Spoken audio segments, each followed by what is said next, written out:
Nova Manhã. Entrevista do dia. Amanhã é Corpus Christi, uma data muito importante para os cristãos, especialmente os católicos. Para comentar os seus significados, quem está aqui no estúdio da Nova Brasil Araçatuba é o padre Orivaldo Pereira Filho, ele que é chanceler da Diocese de Araçatuba e pároco da paróquia do Senhor Bom Jesus da Lapa. Bom dia, padre Orivaldo, tudo bem com o senhor? Muito bom dia, tudo bem, obrigado por essa oportunidade e está tão próximo, né? Já é amanhã a festa de Corpus Christi. Vamos lá então, padre, por que os cristãos celebram o Corpus Christi? Corpus Christi, essa palavra latina significa corpo de Cristo, né? O fundamento está nas Sagradas Escrituras. A Bíblia é constituída por 73 livros, a Bíblia católica, né? E a Bíblia protestante são 66 livros. No Novo Testamento tem 27 livros e nele tem um texto assim que é o fundamento de Corpus Christi, que está na carta aos Coríntios, primeira carta aos Coríntios, capítulo 11, versículos de 23 a 26. Que Paulo, que é o grande, né, o escritor desse texto sagrado, ele diz assim: eu vos transmito aquilo que eu recebi. Na noite em que Jesus foi entregue, ele tomou o pão, depois deu graças, partiu e disse: isto é o meu corpo que é dado por vós. Fazei isto em memória de mim. Do mesmo modo, tomou o cálice e disse: este é o cálice da nova aliança em meu sangue. Todas as vezes que beberdes deles, fazei isto em memória de mim. Então aqui para nós é a origem fundamental bíblica que constitui, né, a base essencial pela qual nós celebramos o dia da festa de Corpus Christi, né? Agora, como uma celebração litúrgica, ela foi promulgada, né, pelo Papa Urbano IV no dia 8 de dezembro de 1964. O Papa havia necessidade de fazer e realizar uma procissão com a Eucaristia, justamente para recordar a procissão do povo de Deus peregrino a caminho da terra da promessa, como descreve o livro do Êxodo, né? Portanto, assim surge a festa de Corpus Christi, né? A presença de Cristo real na Eucaristia e ao mesmo tempo essa presença que alimenta o seu povo. Se na procissão, lá, né, naquela caminhada do povo de Deus, eles eram alimentados com maná, hoje os fiéis cristãos católicos são alimentados pelo próprio corpo de Jesus, que diz: quem comer deste corpo, beber deste sangue, terá parte comigo.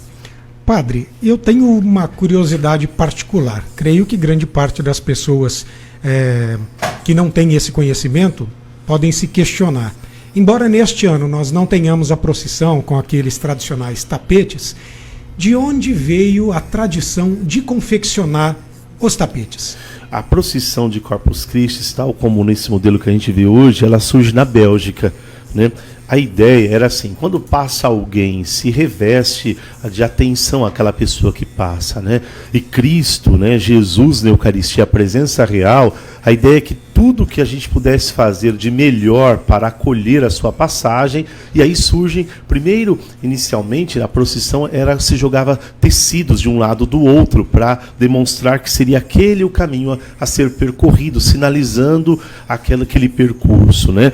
E com o tempo isso vai criando assim, vai se desenvolvendo, né? Chegamos agora neste momento que é um dos tapetes mais belos, né? Onde se faz desenhos, motivos assim das Sagradas Escrituras, tais como o próprio desenho da hóstia consagrada, do cálice, se faz desenhos assim ligado à campanha da fraternidade. Então, por exemplo, o lema da campanha daquele ano, como é o caso deste ano da educação, reveste-se de desenhos que traduzam, né, justamente esse tema. E a ideia é assim: dar a Jesus o que é de Jesus, né? Dar a César o que é de César e a Deus o que é de Deus. Então, uma demonstração de honradez àquele que está passando entre nós.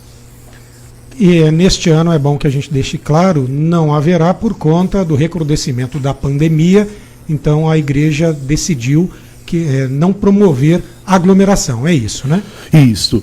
De fato, assim, vai haver as celebrações em cada paróquia, mas como você disse tanto bem, assim, com tanta clareza, a procissão que comumente fazemos, né, por conta desse período de atravessamento da pandemia, nós preferimos, na diocese que é constituída por Dom Sérgio com o seu colegiado, percebemos que um ato testemunhal grandioso nosso foi justamente aquele de não fazer aglomeração. Porque entre os nossos atos litúrgicos é o que nós conseguimos assim reunir o maior número de pessoas. São 12 paróquias, calcula-se até 5.000 pessoas reunidas no mesmo lugar. 12 paróquias em Araçatuba. E aí, como vai ficar a programação de vocês para amanhã? Isso, aí cada nós temos feito assim nas páginas nas plataformas digitais de cada uma das nossas paróquias, todos nós temos Facebook, Instagram, nós disponibilizamos os horários e cada padre, assim, ao consultar a própria comunidade, decidir o horário que fosse mais viável, de modo que, desse modo, assim, todos consigam participar, Mas haverá o Corpus Christi, haverá celebrações, mas não haverá de uma forma conjunta. Haverá, sim, cada paróquia vai proporcionar o seu próprio momento dessa grande solenidade para a igreja. Sim. Padre, uma pergunta agora mais teológica. Como se pode afirmar que o pão e o vinho se tornam corpo e sangue de Cristo? Então, quando terminamos a consagração, terminamos assim: eis o mistério da fé. Nós confiamos naquilo que Jesus disse, Ele pega o pão, o vinho, pronuncia a bênção e diz: isto é o meu corpo, isto é o meu sangue, E em seguida ele fala assim: fazei isto em memória de mim. Então nós repetimos um pedido, uma fala e uma concretude realizada por Jesus. Então todas as vezes que nós repetimos esse ato, onde ele pede fazer isso em memória de mim, repetimos assim com as exatas palavras, e o modo como foi feito para continuar justamente assim essa obra começada, E a questão assim, muito mais de saber como é e não é, a questão está no fato de aderir como mistério da fé e segundo, assim, o propósito por trás disso, do desejo de Jesus estar em nós, Santo Ambrósio, ele diz que quando alguém recebe o corpo e o sangue de Cristo, ele torna-se uma morada de Deus, torna um santuário e torna templo do Espírito Santo, Que foi isso assim que Paulo recorda de Jesus, Que nós devemos ser um templo vivo do Espírito Santo, Então, o motivo pelo qual nós sabemos se somos ou não é ao receber a Eucaristia, porque nós vamos nos cristificando, Ou seja, já não sou eu que vivo, mas é Cristo que vive dentro de mim, por meio das espécies do corpo e do sangue dele. Atualmente, como é que o senhor avalia, padre, a adoração dos católicos ao corpo e ao sangue de Jesus Cristo? Então, a Eucaristia, assim, ela é o tesouro mais precioso da igreja, Você vê que todas as paróquias, capelas assim designadas pelo bispo, no caso assim que tem uma comunidade estável, ela tem o Santíssimo Corpo de Cristo. E a ideia é justamente aquela da presença contínua e permanente de Cristo ali.